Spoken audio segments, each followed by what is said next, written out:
Yes. All right. Having said that, we may now, if you wish, open to questions and exchanges. We have a question from our listeners at News for the Soul. All right. I you thought may get the ball rolling. Okay. I guess this question dovetails exactly with what you're talking about, which is, I was thinking of a... One moment. Shh. Remember we just spoke about quietness? Thank you. I was thinking about following your excitement and how the ego can be helpful or obstructive in allowing you to follow your excitement. So let's say a person wants to try a new endeavor, which might involve quitting their job and following their passion that way, but they have a lot of anxiety about the financial consequences of that. Yes.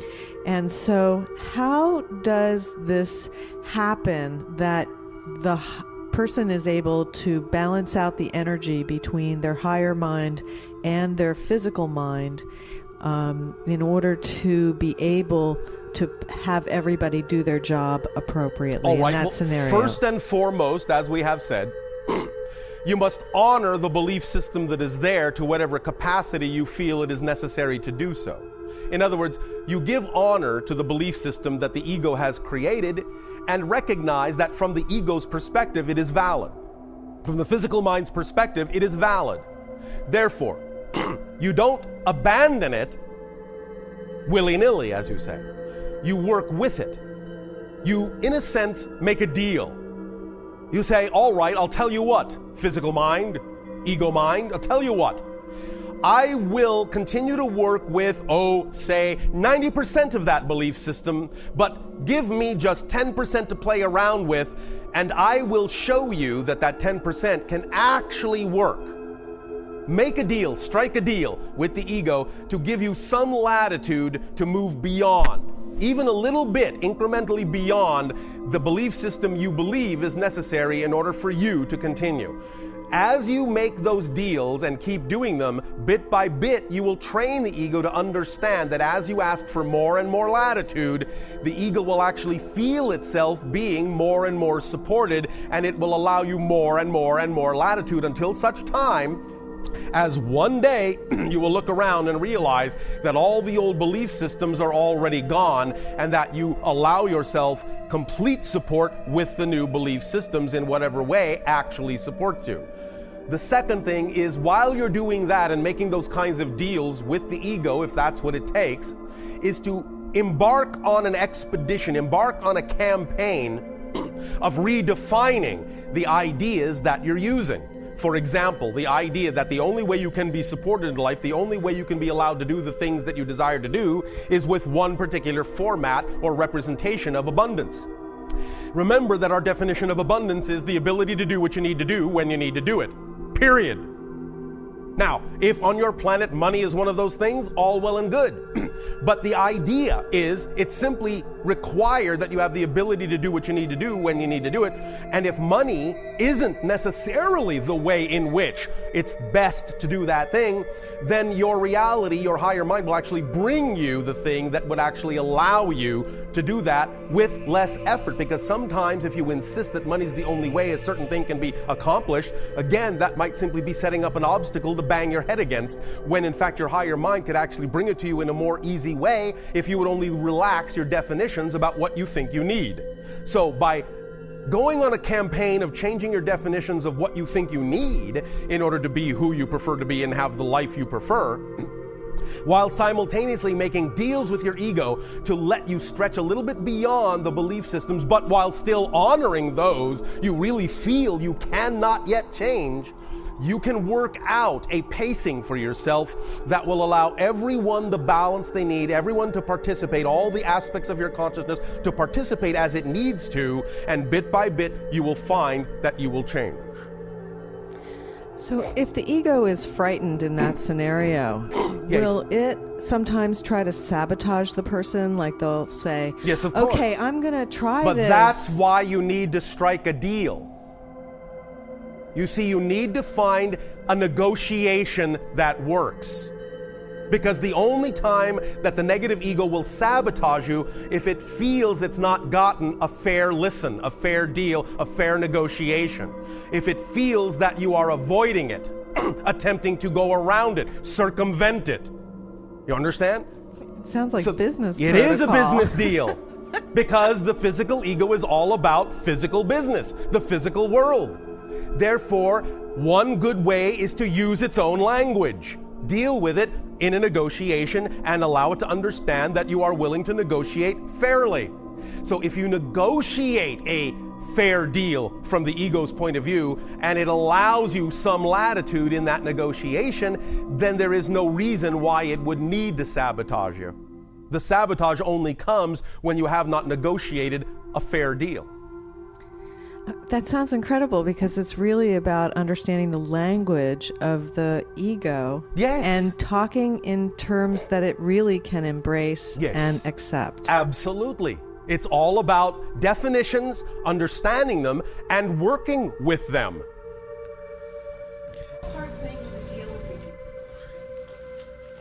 So just to be clear, which part is making the deal with the ego? Very good question, because you see, that's where the cleverness comes in.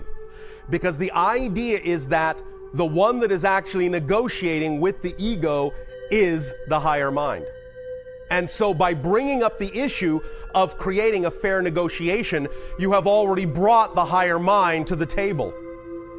And it starts negotiating with the physical mind in a fair manner, because higher mind is all about balance and fairness. But you're using the physical mind's language in order to get the idea across. So both are present in the negotiation. That's the issue. Both are present at the table.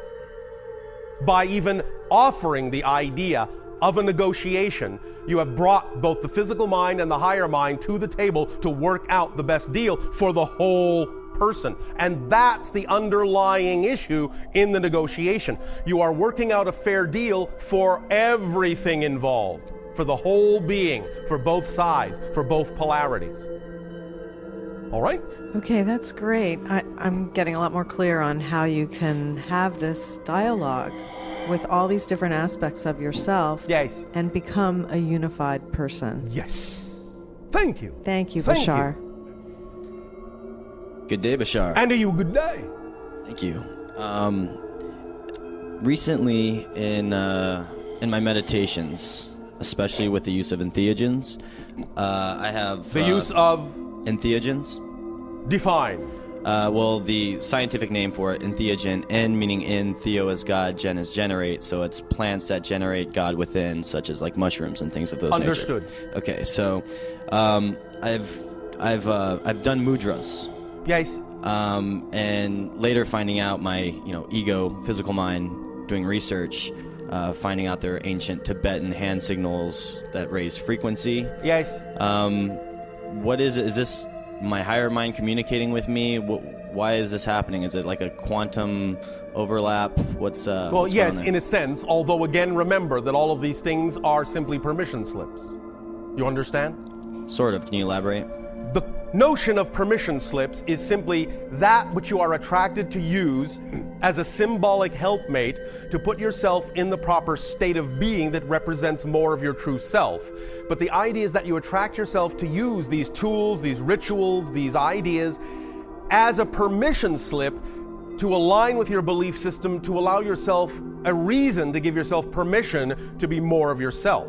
None of these things themselves are actually doing this. You are. But they are designed by nature to function as permission slips to allow you to give yourself permission to unlock those states of beings within you. And the ultimate realization that comes from the use of permission slips is that you no longer need them to create the state. Are you referring to the entheogen or the All mudras? of it. Any of it. Any tool, any technique, any physical symbol that allows you to feel that you can achieve a certain state of being, a certain vibratory level, is nothing but a permission slip that ultimately will show you that you no longer need the permission slip to create that state. Does that make sense? Yeah, it makes sense. I'm just, I guess I'm a little bit more questioning, like, when this is happening, also, I guess you could say, like, Reiki type healing occurs as well. Yes. But again, all healing is done by simply creating a vibration that suggests to the person to be healed what frequency they need to match within themselves in order to create the experience of healing for themselves. I understand that. And also, just real quick, the ego itself, in an out-of-body experience type situation. Just the fundamental ego, you mean? Just the focusing mechanism? Yes. Yes. The inner dialogue, I yes. guess. In an out-of-body experience type situation. Yes. Where you feel totally dissolved and one with everything. Well, not exactly, but go ahead. Not exactly. Well, in other words, if you actually had the so-called experience, I put that in your quotes, of actually being the one, you would not actually have an experience. You would just be the one. The one does not experience itself. The only way that the one could experience itself was by creating itself as the all. So when you have the experience you just talked about, the actual experience you're having is a connection to the all within the one, but it is not actually a connection as the one itself. It is only a connection to the one as the all. Is that like the 99% kind of method you gave yesterday, like right before the one? It is similar to that idea, yes. Because to actually go into the one, to actually be the one, there is nothing else. And an experience cannot be had when there is nothing to compare yourself to. So the one has no experience. It has experience as the all that it is, but not as the one. So, this is just a clarification of terminology. Okay. Make sense? Yeah. So, in your out-of-body experiences, when you can perceive a connection to the all, that the one is, yes? Yes. And then, you were going to say, beyond that? Oh, I was just going to say beyond that, just when you experience that, like, it's more of a processing thing coming back into the ego mind. Like, I was going to ask with that question, is there really a dissolution of the ego, or is it still there? You still have a sense of your own identity, but it is not actually experienced in the same methodology or by the same mechanism as the physiological mind's ego structure. Is that similar to dreams then? It is more similar to that, but it is actually even beyond that. Because the dream itself also has to be a physical mind construct in order for the physical mind to understand the symbologies of the experience. The dream may not be literally representative of the experience you had, but it may be the closest approximation the physical mind can make to symbolize and represent that an experience was had. Therefore, the dream structure is actually a creation of the physical mind personality. Okay, so that's not the higher mind then sending, like, for example, for inspiration, imagination that comes from the higher mind. Oh, yes, yes, yes. It can be that the origination of the information comes from the higher mind. What we are saying is that in order for the physical mind to understand it, it has to cloak it in symbology that makes sense to the physical mind. Okay. Therefore, what it's actually perceiving are an arrangement of its own symbols of what the higher mind is saying. It's like translating from one language to another. Excellent. Make sense? Yes. Thank you. Thank you very much.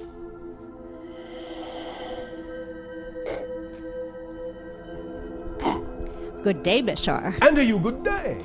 Thank you very much for tricking me into talking to my higher mind. You are very welcome. Because that's what I've been wanting. Yes. So, I do spend time every day being quiet in meditation, all right, trying to get my ego mind to shut up. Oh, all right. Okay, that only works so well. Well, this is where the negotiation comes in. Okay, so speak a little bit more about that. Well, again, the idea is to know that when you propose a negotiation, that you are proposing something that is fair for everyone, including the ego structure, including the physical mind, including the higher mind. That something can be worked out that will work for all. Now, we understand that there may be a belief system within the physical personality structure that may not trust that, and you may have to work with that a little bit. But that is why we say if in the negotiation you promise to honor the belief systems that are already there that come from the physical mind's fear-based belief, then by honoring it as much as is necessary, then you can prove over time that it is no longer necessary to hold those things to be as true. So you does have to start, in a sense, with giving the physical personality, in a sense, let's say, you have to give it the first win in the negotiation. You follow me? Okay. By honoring the belief systems it has created, by validating them and recognizing that from the physical mind's point of view, they are valid. It's only trying to protect you after all. It's protecting itself, but it's protecting you. Yeah. Because it thinks itself is you. Yes. So the idea is that what it's doing, no matter how detrimental it may seem, no matter from what negative place it may seem to come, it's doing it out of love. Making the statement in your negotiation, your opening statement in your negotiation, that you recognize that it's doing what it's doing out of love is the way to begin the negotiation. And then what you're returning with is the idea that what you are also proposing is out of love, because you want the ego to survive and you want it to experience joy in doing its job effortlessly. And therefore, what you're going to propose is a sensibly and reasonably paced unfolding of a change in a negotiation that honors its side, its view, while at the same time also allowing you to prove to it that the changes you are proposing will serve it as well. So it's a win-win situation. But you must start any such negotiation by letting it, in a sense, win its first point, because the ego is all about winning.